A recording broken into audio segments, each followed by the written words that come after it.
Good morning students, मैं उमेश चौधरी आपका English गुरु मेरे YouTube channel English by Umesh गुरु पर स्वागत करता हूं।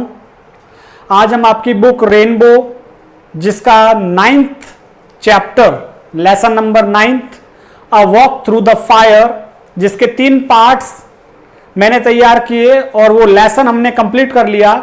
आज इसके क्वेश्चन आंसर्स हम कंप्लीट करने वाले हैं। इससे पहले भी मैं आपको क्वेश्चन आंसर्स तकरीबन 5 लेसन्स के क्वेश्चन आंसर्स मैं नोट करा चुका हूं। वाटर जो पहला लेसन है उसके क्वेश्चन आंसर हमने लिख लिए हैं। लॉस्ट स्प्रिंग जो लेसन नंबर 4th है उसके क्वेश्चन आंसर लिख लिए हैं हमने। हाउ योगा हील्स 5वां लेसन, इसके क्वेश्चन आंसर्स हम कर चुके हैं। इंडिगो 7वां चैप्टर है, उसके क्वेश्चन आंसर्स हमने कर लिए हैं। डीप वाटर 10वां चैप्टर है आपकी बुक का, उसके क्वेश्चन आंसर्स कर लिए हैं। जिन्होंने ये क्वेश्चन आंसर्स अभी तक देखे नहीं है मेरे YouTube चैनल पर, वो मेरे YouTube channel English by Umesh गुरु को सब्सक्राइब करें। सब्सक्राइब करने के बाद आपको क्या करना है, उसको खोलें चैनल को, और चैनल को ऊपर खोलेंगे तो प्लेलिस्ट लिखा हुआ आएगा। प्लेलिस्ट जब आप ओपन करेंगे तो 12वीं क्लास के लिए एक अलग से फोल्डर बना हुआ है। उस 12वीं क्लास के फोल्डर में सारे लेसन्स, सारी पोएम्स और सारे क्वेश्चन आंसर्स आपको मिलने वाले हैं। तो आज चलिए a walk through the fire, इसके क्वेश्चन आंसर सॉल्व करते हैं। पहला प्रश्न क्या कह रहा है, where was the narrator's what was the narrator's profession, लेखक का व्यवसाय क्या था। And where was he posted when he witnessed the entertainment show, और जब उसने वो प्रदर्शन देखा, मनोरंजन पहुंचाने वाला प्रदर्शन देखा, तो वो कहां पे पोस्टेड था। तो हमको पता है कि वो कहां पे था, बेगमपेट हैदराबाद में था, और उसका प्रोफेशन क्या था, सोल्जर। यहां पे हम लिख सकते हैं आंसर में, नैरेटर्स profession was of a soldier in the British Army.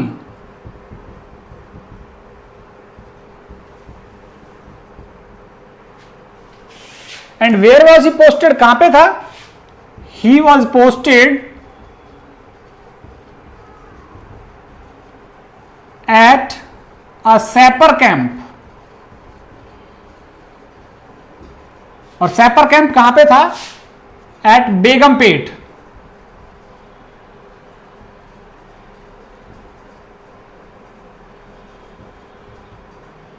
इन हैदराबाद।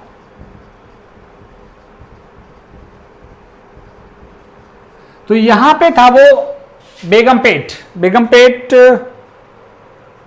की स्पेलिंग में चेक कर लूं, BEGAM, बेगमपेट हैदराबाद में पोस्टेड था वो। सैपर कैंप मैंने आपको बताया वो सिपाही होते हैं जो इंजीनियरिंग का काम करते हैं। Where did the narrator eat a nice meal one evening, एक शाम को नरेटर ने शानदार भोजन कहां पे किया था। And how did he feel after eating, और खाना खाने के बाद कैसा महसूस किया। नरेटर एट खाया, nice a nice meal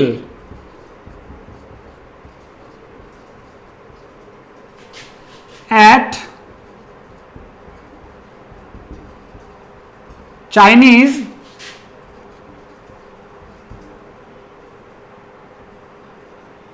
restaurant, at Chinese restaurant.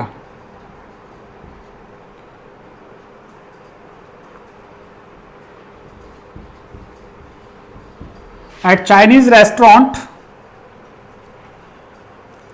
In Secunderabad.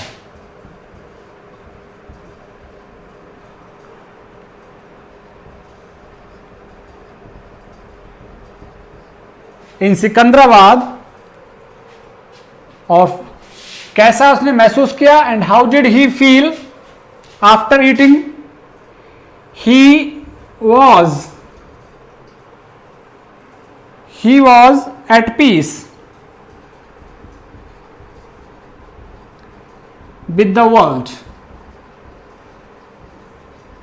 सभी के प्रति सौहार्द था उसकी, सभी के प्रति शांति थी। Where and in what condition did the narrator meet the old man. कहां और कैसी स्थिति में नरेटर को बूढ़ा व्यक्ति मिला था। While driving back to the army camp in the evening, जब शाम को वो आर्मी कैंप लौट के आ रहा था तो कहां और कौन सी स्थिति में नरेटर को वो आदमी मिला। Narrator met the old man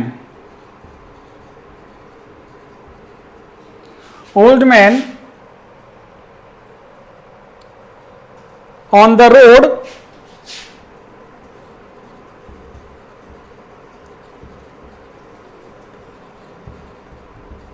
which led to a small village,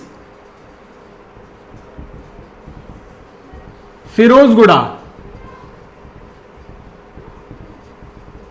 तो यहां तो उसको मिला था वो, narrator met the old man, narrator बूढ़े व्यक्ति से मिला था ऑन द रोड, उस सड़क पर, which led to a small village, Firozguda, जो फिरोजगुड़ा के लिए जाती थी। Where and what condition, what condition में मिला था, कैसी स्थिति थी उसकी।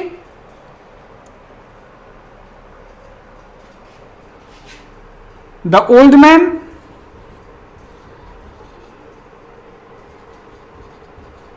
man looked like a bundle of white cloths. सफेद कपड़ों की एक पोटली के जैसा दिखा था वो, ऐसी स्थिति में मिला था। और यहां पे हम ये भी लिख सकते हैं, there was blood on his face, उसके चेहरे पर खून भी था। whom did the narrator see dissolving in the darkness, किसको नरेटर ने देखा था अंधेरे में गायब होते हुए। तो यहां पे हम लिखें, नरेटर शॉ, नरेटर ने देखा था शैडोई फिगर्स, छायादार आकृति देखी थी, shadowy figures, disappearing in the darkness,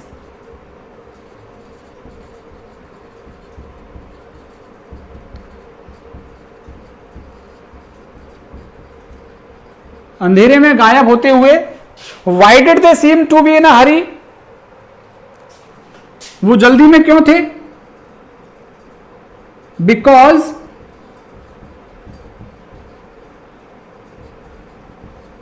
they had noticed the arrival of army truck, क्योंकि उन्होंने देख लिया था पहुंचते हुए, आर्मी ट्रक को पहुंचते हुए देख लिया था उन्होंने, इसलिए वो वहां से भाग गए थे। क्वेश्चन नंबर 5 आप देख सकते हैं, where did the object lying on the fork road look like, what did it turn out to be on the narrator's reaching there. What did the object lying on the fork road, उस road पर क्या object पड़ा हुआ था और कैसा दिख रहा था। इसका आंसर लिख सकते हैं हम, the object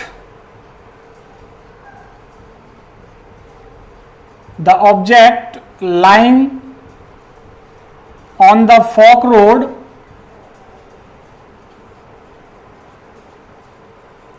the object lying on the fork road looked like looked like a bundle of white, bundle of white clothings, सफेद कपड़ों का एक बंडल सा दिखा था. What did it turn out to be? क्या निकला फिर वो? It turned out to be an elderly Indian. ये एक वृद्ध भारतीय निकला. जो सफेद बंडलों का कपड़ा लग रहा था वो क्या निकला फिर? एक एल्डरली इंडियन, एक वृद्ध भारतीय निकला वो. Who were assailants to the wounded man? घायल आदमी पर आक्रमण करने वाले कौन थे? They were two Anglo-Indian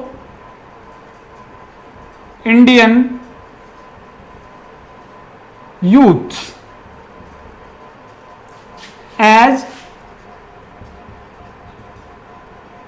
it was mentioned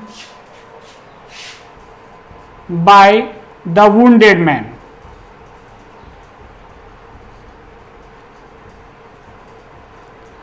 They were two Anglo-Indian. वो दो अंग्रेज भारतीय थे. जैसा कि as it was mentioned, जैसा कि घायल आदमी ने चर्चा करके बताया था. What did the writer do instantly? तुरंत से राइटर ने क्या किया? To help the wounded man. घायल आदमी की मदद करने के लिए तुरंत से क्या किया? He took out a large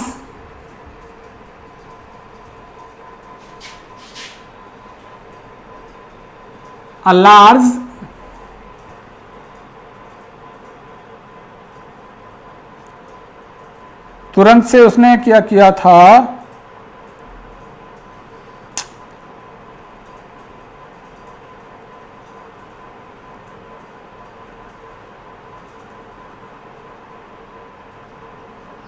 अपना रुमाल निकाला था उसने शायद, और रुमाल निकालकर उसके ब्लड को चेहरे से साफ किया था. He took out a large handkerchief out of his pocket. He took out a large handkerchief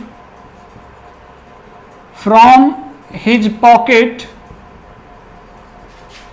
and wiped the blood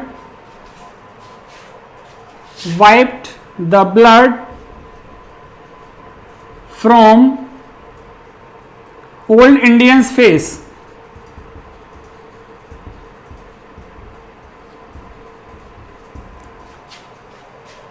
Was his condition as serious as the narrator had thought? No. His condition was not serious.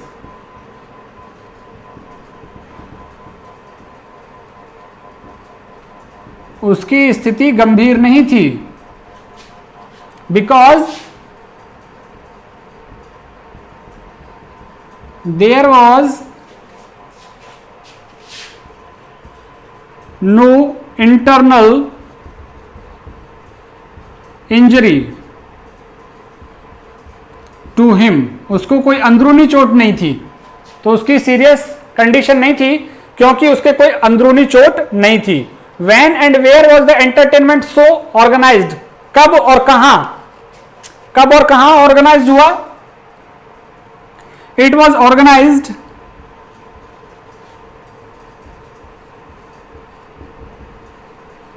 at Sapper Camp at Begumpet in Hyderabad.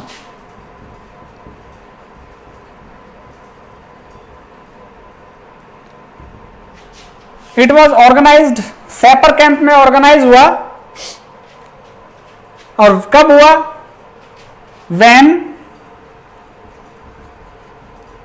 Writer was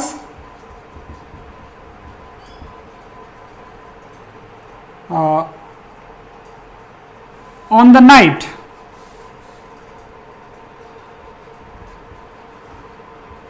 night before writer was due to leave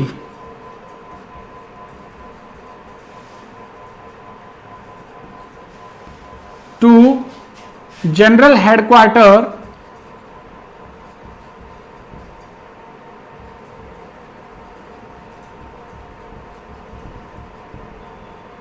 in New Delhi.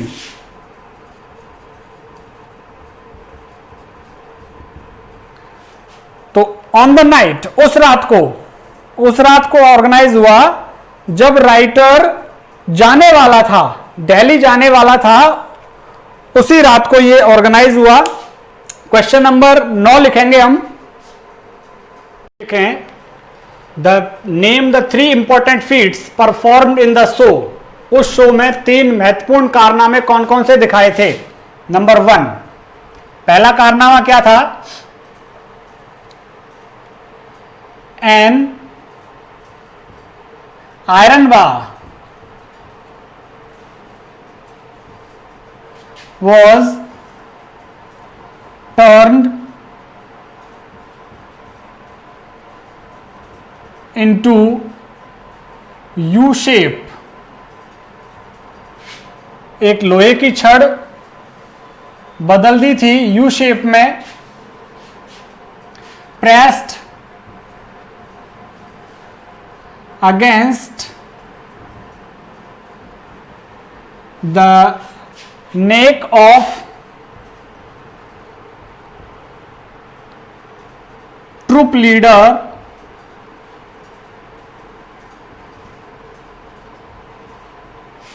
Professor Rao।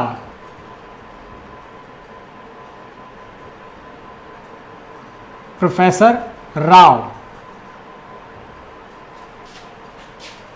दूसरा क्या था? A 5 ton truck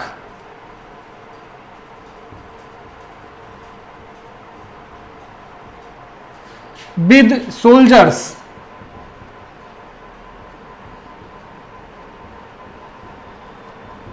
with some soldiers in it was driven across the chest of Rao की छाती पर से एक 5 ton वजन का ट्रक जिसमें कुछ सिपाही भी थे वो निकाला गया था उसकी छाती पर से। और तीसरा फीट क्या था? एन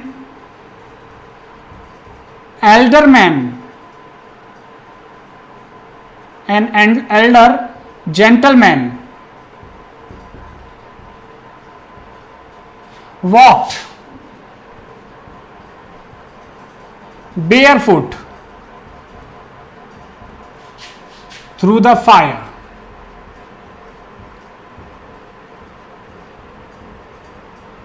एक वृद्ध सज्जन पुरुष चला था बेयरफुट, नंगे पैर, थ्रू द फायर, आग में होकर के चला था।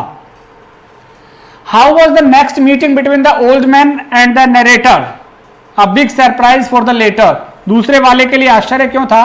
Where was it? ये मीटिंग कहां हुई थी? This meeting was at Sapper camp। This meeting was at Sapper camp where the feats were sown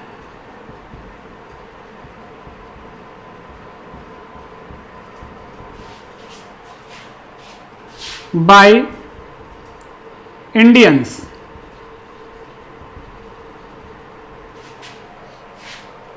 how was the next meeting between the old man and the narrator, a big surprise for the latter, where was it? The old man walked through the fire and he was the same man.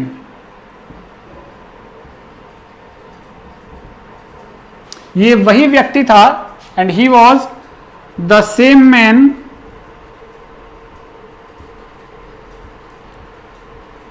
who was helped by the writer. ये वही व्यक्ति था जिसकी मदद लेखक ने की थी। तो this meeting was at sapper camp, ये मीटिंग सैपर कैंप पर थी, where the feats were shown, जहां कारनामे दिखाए गए थे बाय इंडियंस, भारतीयों के द्वारा। The old man walked through the fire, वृद्ध व्यक्ति आग के ऊपर होकर निकला था। He was the same man, ये वही व्यक्ति था, हु वॉज हेल्प्ड, जिसकी सहायता की गई थी by the writer on the fork road